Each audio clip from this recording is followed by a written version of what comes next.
Seringkali dalam seseorang memahami atau memaknai ayat-ayat firman dan janji-janji Tuhan, ia lakukan berdasarkan kacamata pengalaman hidupnya pribadi atau kisah pengalaman orang lain yang pernah ia dengar. Hal tersebut tidaklah salah, tapi juga tidak sepenuhnya dapat dibenarkan. Hal tersebut disebabkan karena tidak semua yang kita alami dalam kehidupan kita dapat kita lihat atau pahami dari sudut pandang Tuhan. Seringkali yang terjadi justru hal yang berkebalikan.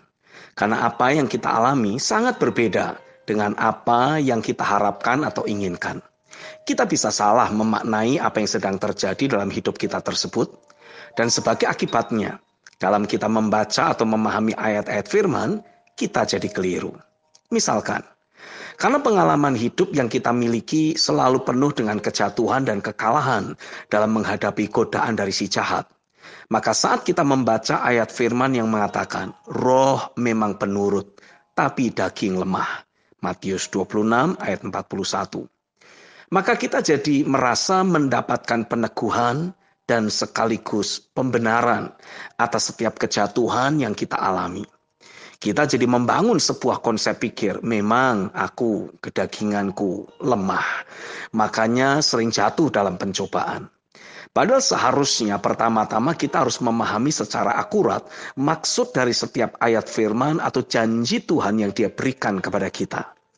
Dari pemahaman yang akurat atas firman atau janji yang Tuhan berikan, kita mulai menata atau menyelaraskan kehidupan yang kita miliki.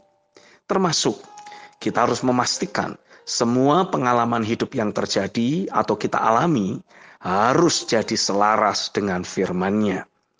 Apa yang kita alami dalam hidup kita, pengalaman hidup yang kita miliki, tidak boleh dijadikan sebagai patokan. Ayat firman atau janji Tuhanlah yang harus kita jadikan sebagai patokan. Misalkan, kita mendapati hingga sejauh ini kita selalu mengalami berbagai pengalaman buruk dalam hidup kita. Jangan menerima hal tersebut sebagai akhir dari nasib kita.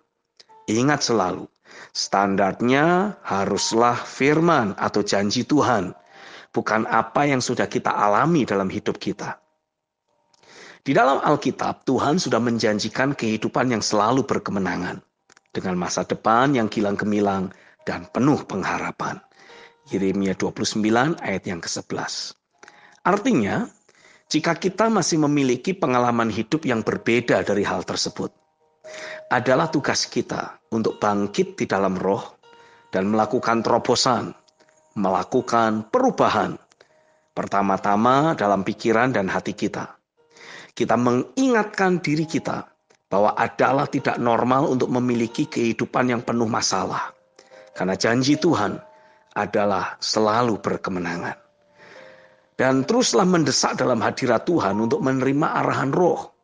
Sehingga dengan seketika kita mulai beralih untuk hidup di dalam standar kehidupan yang memang Tuhan tetapkan bagi kita. Yaitu selalu berkemenangan. Tekad yang kita miliki untuk hidup dalam kebenaran. Memanifestasikan janji Tuhan atas hidup kita dalam kehidupan sehari-hari.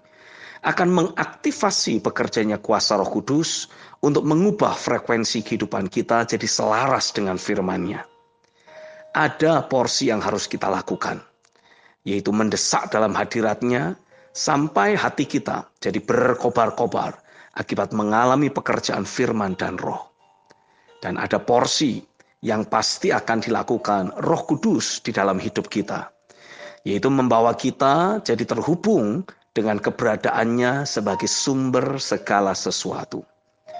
Dari terjadinya keterhubungan dengan realita kealahan, terhubung dengan kehidupan Kristus, maka perjalanan hidup yang sejati sebagai seorang anak Allah barulah dimulai. Kehidupan sehari-hari kita jadi memanifestasikan realita dari janji-janji Tuhan atau kebenaran firman-Nya. Amin.